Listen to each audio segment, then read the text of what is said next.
I hope I've passed on to them to be proud of being Greek and in Australia, their culture, their traditions. And I feel, yes, they have.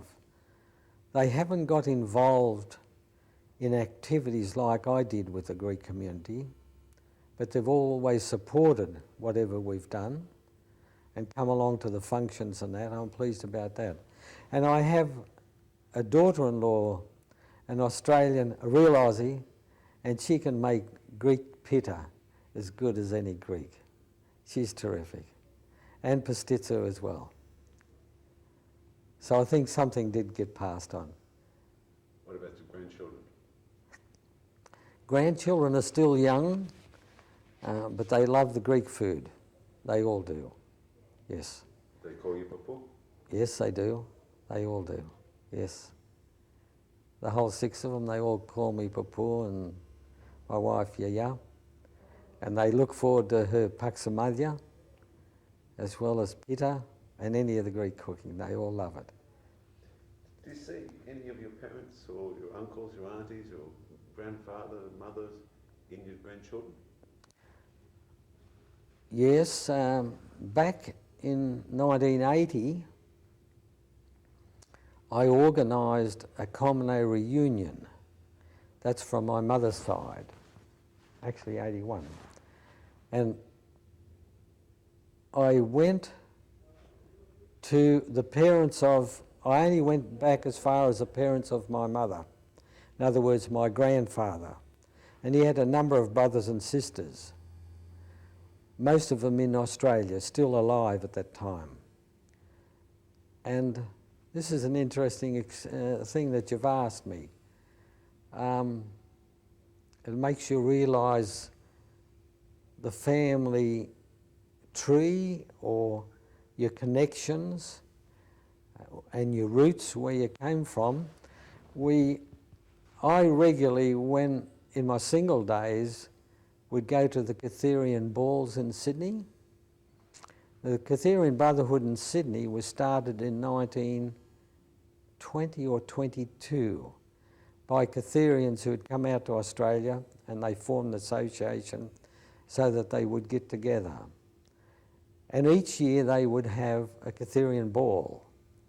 And as I grew up as a teenager, or any of the Greeks in New South Wales or even down to Victoria, the big thing is, if you could go to the Catherian ball, you'd meet other Catherians and friends of the family and so on. And I'll never forget, it would have been 1980, I think it was, that we went to a Catherian ball, and I took my mother, my wife, Paniatitsa, my son Nicholas, and my daughter Anna. And during the ball, behind me, I met a cousin who I hadn't seen for years. She had been from Goulburn, now living in Sydney, then living in Sydney. And I introduced my daughter Anna to her. And I said, Anna, here's a cousin of yours.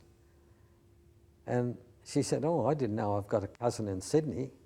I said, Anna, there's so many cousins here, I don't know even who they are. So the next day, we went out to Rose Bay and saw Uriah Commoner, who was the lady who brought my mother out in 1927. And she stayed with her in Goulburn until she met Dad and married Dad. And Mum always regarded her as her true mother, or second mother. So we went out to visit her in Rose Bay on the Sunday, and I took my family out. And we were looking at old photographs that she proudly displayed up on her walls, large ones of the family. And I said to Auntie, wouldn't it be lovely if we can get all your family together? I said, I don't know all of them. Certainly I knew them when they were young, but now they're married, I don't even know who their children are or how many there are. And she said to me, be nice, Chris, she said, but I can't even get my own family together, and most of them are in Sydney. And she said, I just can't get them all together to come and see me in Rose Bay. And I said, that's crook, Auntie. I said, but how can we get all of them together so we can meet one another? She said, it's impossible. She said, because I just can't get them here all together. And I said to her, Auntie, look, we've got to have a reunion so we meet one another. And she said, well, that'd be good. I said, well, look, I can't organise it in Sydney, but I could organise it in Canberra. If I organised one in Canberra, would you come? Now, my auntie then would have been in her late 70s, maybe 80s, and she had a crook leg. She couldn't walk properly. And she said, Chris, if you organise one, I'll come. And she thrilled me so much, I thought, here's this dear lady who can't walk properly, who can't get her children together. She's prepared to come if I run it in Canberra. And I said, righto, you're on. So I organised it. What I did, I got on to her husband's, who was then, had brothers and sisters still in Australia. And I got onto the head of each of the family, phoned them up, and I said, look, we've got to have a Comno reunion and get together. And it happened, and we organised it and had it in Canberra, and I got 140 odd. And that's just from the brothers and sisters from my mother's side, my mother's father's side. And that's only a quarter of the equation of my family if I just go to my mother and father. And we got 140 odd. And we had it in Canberra, and it was a great event. There was no Hellenic Club then. Oh, hang on. It was just going, but we had it in Canberra.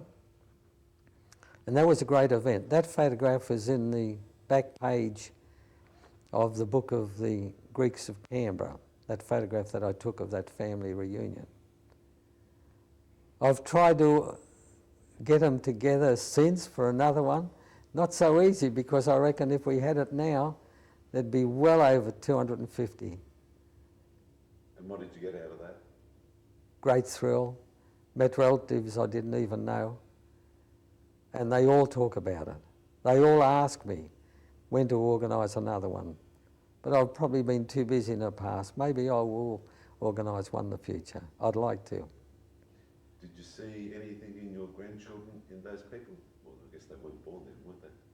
Did you see any of your children in those people?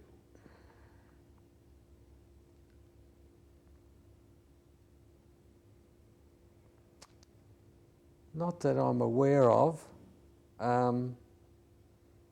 Rather a strange thing now, if you don't mind recalling it. I've got a crooked finger, right? The same on that one. My daughter has the same thing. And what's interesting, no other relative that I know of in Australia has got it. When we went to America in 1969 and I met my father's brother, he had 2 daughters and 2 sons. One of his grandchildren had exactly the same thing. So some genes did carry through. So why didn't you have it at the Hellenic Club? There was some reason at the time. Oh, right. Yes, the reason was this. Tony Bacchus and Manuel Casamatis had the Fishwick Taverna at the time. And Manuel, being Catherian, he had offered the facilities of his building out there for the reunion on the Sunday. We had the function on the Saturday night at the Greek Church Hall, St. Nicholas's Church Hall. And the reason for that, if we had any function at the Hellenic Club, the club would have done all the catering.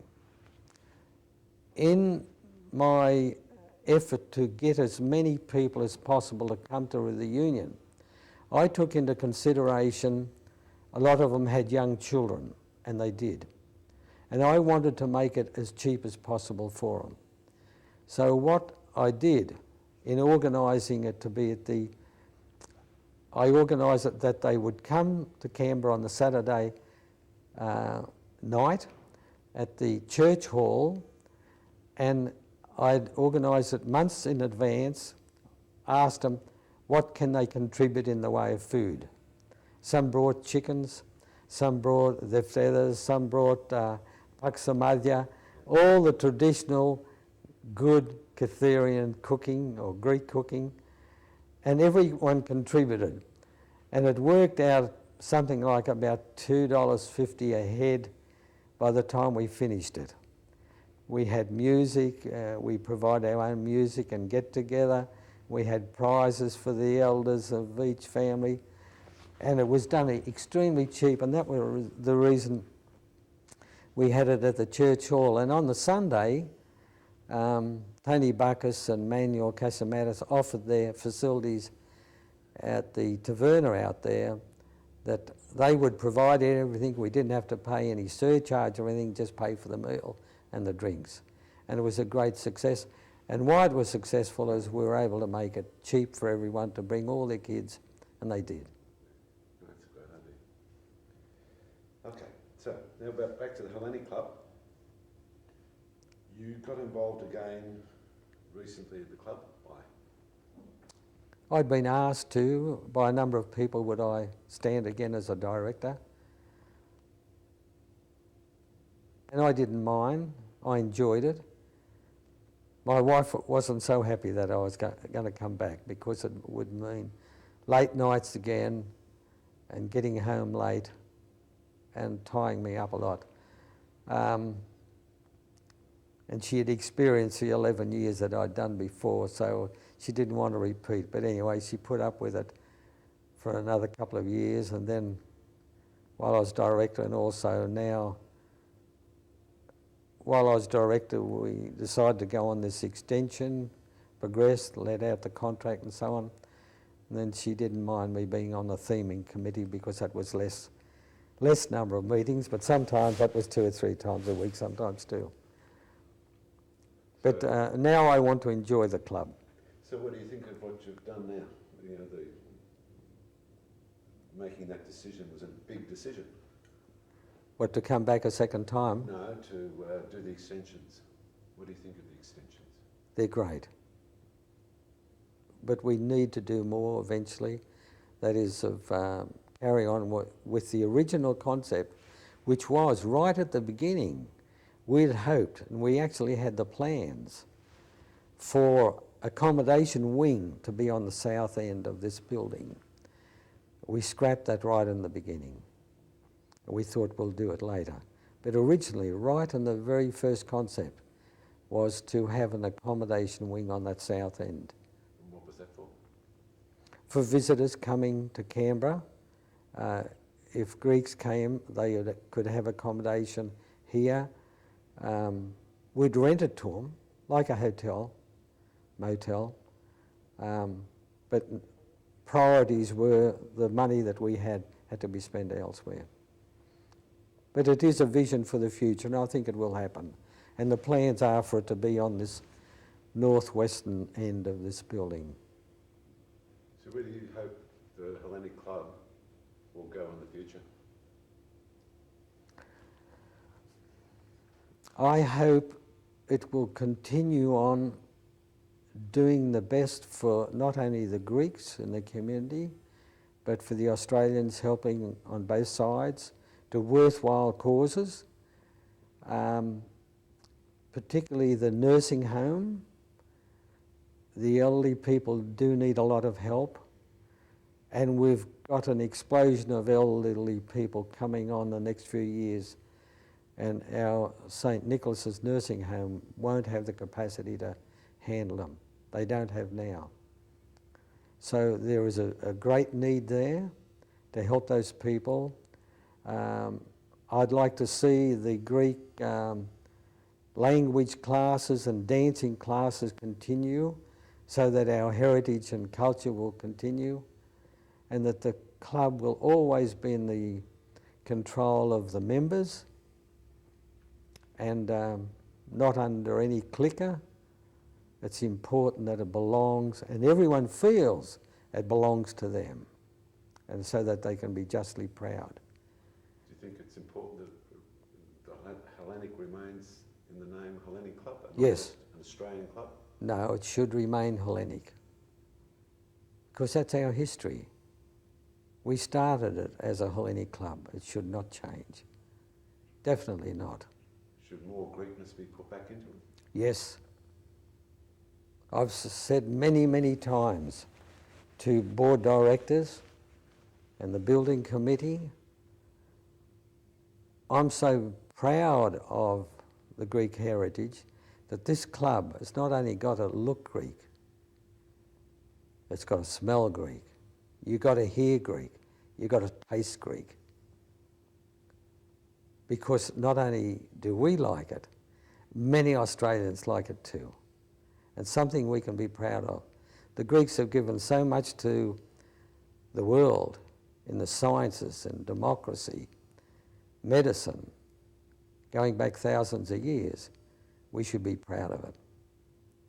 And never change that name. No way.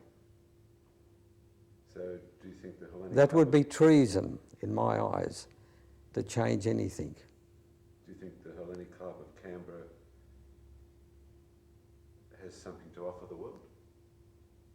It's the best in the world. It's the best Greek club in the world, and something we can be proud of. Something that can... The Greek community in Melbourne, what's the size of the population there? Many thousands. They haven't got a club where everyone can get together like this. Nowhere in America do they have it, or in Europe, or in Greece, or Australia for that matter. We can be proud. Okay, let's go into history. They're in random order. That's okay. Do you want me to go in the correct order? No, it's okay. Start, leave them there. Oh, Just right. tell me what it is. That's when we turned the soil for the first time on the 1st of May 1976. Okay, next.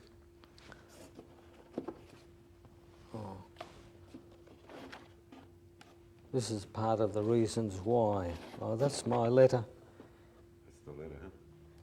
No, that's the letter of reply from the Department of the Interior to my letter, and that's the letter that I got up on the 18th of February 1970, in which I typed out a letter to the Secretary of the Department of the Interior applying for a block of land. So that's the letter. That's the letter that started it. That's the letter that started. And also drew a lot of flack because I'd done it off my own bat, because there were many interests. And We've got that, covered that. So next, what's that? now this is the first board of directors of the Hellenic Club. There's two deceased ones who are not there, and that's Peter Mattis and Nick Tsoulias. They're the original board. Straightforward, keep going. Now this is the first meeting that we held at the, on the 1st of October at the Park Royal in Canberra. That's me in the centre, and there's a number of all these gentlemen were in favour that we build a club, and also that it be independent of any other body. Okay, next one. This was at the house of John Nikiforidis, who was then president, when we were signing the first cheque for the lease of the block of land. Now, this was the church committee that I was involved with, and it was during this period that I wrote the letter to apply for the block of land. Next. Sorry.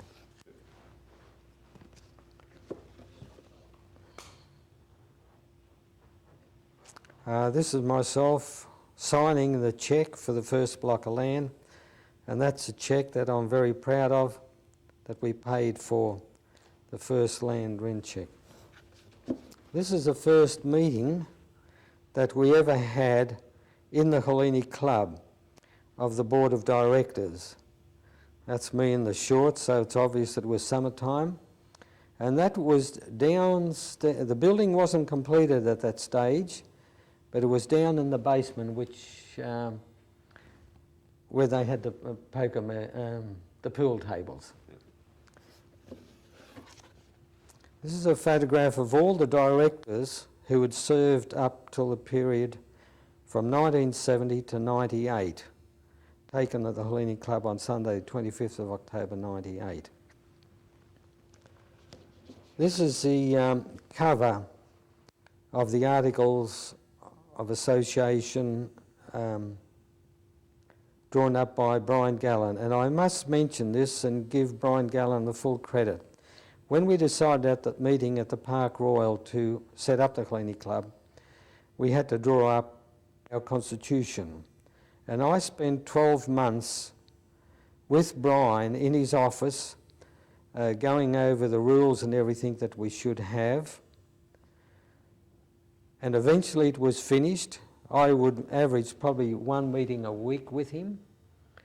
When it was finished, he called me into the office. He said, "Chris, it's all printed up now." And he had a pile of these constitutions, and he handed them to me and a cheque for full membership, $300 for him to become a member. And I said, "Now what about the bill for all the work you've done?" He said, "That's all free. That's for the Hellenic Club." He never charges a cent. And the dear soul, he died only a few years ago, but we owe him a great debt. That's the cover of the grand opening of the ball back in 1980. There's three parts of this. I wrote this up when I was Vice President of Why, Where and When. And it's a history of why I got involved and how and why I set out to obtain a block of land for the Hellenic Club. This is a typewriter, my own personal typewriter, which I still own, and it's a typewriter that I got up and typed out that letter for. Nobody uses typewriters these days. So to me, that's a prize. There's some of the years that the first years that I spent on the Hellenic Club board. Oops, sorry. Okay. So, what were the years that you spent? From 1970 to 1980. So what were the Oh, that's the first years, and then it was 99, year 2000, yeah. when we opened the club. What were the milestones? Of the club? Yeah. When we opened it. And also when I first applied for the block of land. And then the first meeting at the Park Royal, when we got a number of people to agree to the idea of a club, and then eventually when we opened it. Yes, proud moments. Well done. Thank you.